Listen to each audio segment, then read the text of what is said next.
So our laboratory is in chemical engineering, has been here at New Mexico State University for about 8 years or so. The research that we do actually originated from Los Alamos National Laboratory, and I myself was a postdoc at Los Alamos, and very much enjoyed the projects that were happening there in the area of flow cytometry. So it just became very convenient to translate those projects down here to New Mexico State, and I've been very excited over these past years to help to see things blossom in the areas that were started back then. So what are those areas? That area predominantly is a field called time-resolved flow cytometry. So flow cytometers are actually tools that will count cells in a very, very high throughput manner by taking cells and passing them through fluidically through the path of a laser beam. And by eliciting light scatter and fluorescence off of those cells, you can characterize the cell in a number of ways, whether that be morphology or molecular genetic information from the cell. Time-resolved flow cytometry is an adaptation of normal flow cytometry. It's actually a tool that you can do to measure the fluorescence decay kinetics of fluorophores that are tagged to the surface of cell. And that can provide a number of benefits in flow cytometry that a normal flow cytometry system wouldn't impart.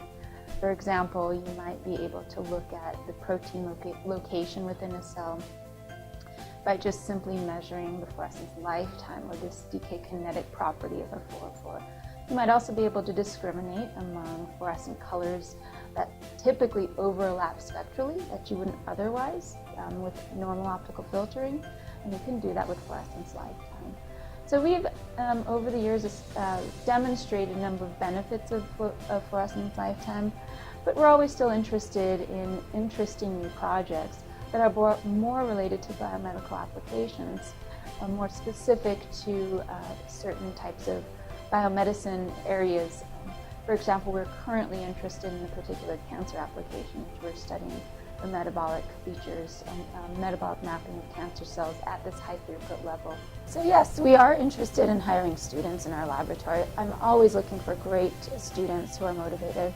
A range of diverse students as well makes the best makeup and brings the best innovation and entrepreneurial spirit to a laboratory such as ours, which is really driven on creativity and new ideas. So I'm always looking for underrepresented minorities, always looking for students of international backgrounds. In fact, in our laboratory currently we do have a span of graduate students from different nationalities. And so that really makes a strong team.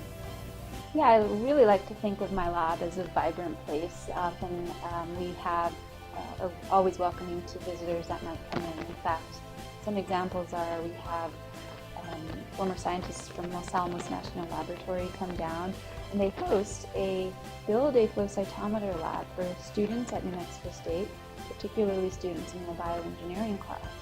So we host this laboratory here in our research space, and our graduate students and undergrads are welcome to join in. It's a very great opportunity for those students to learn a little bit more about flow cytometry.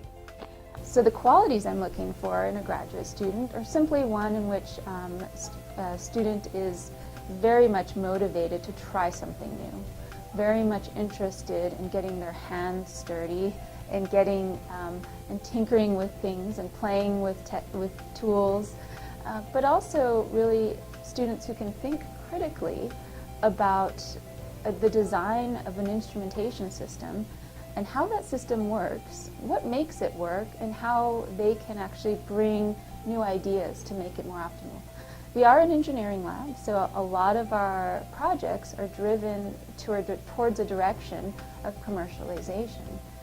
However, being in this multidisciplinary field, we are also trying to, at the same time, demonstrate the biological concept. So therefore, students that can actually take cells, grow cells in a dish, may they be cancer cells or other, and then test their new instrument by adding those cells onto the instrument and making measurements of them, are students that will be very successful, that can do both. So it does require some skill, that is skill sets that span across disciplines, not just chemical engineering and not just biology, but an enormous amount of physics, biophysics, enormous amount of electrical engineering, because we are very much users of specialty data acquisition systems and digital signal processing. But also other things like mechanical engineering, because we assemble pieces together and we have to think of the best way, the optimization of the assembly and how the parts work together. So definitely students that are really interested for a challenge, but also are willing to take on hardware tasks and have fun.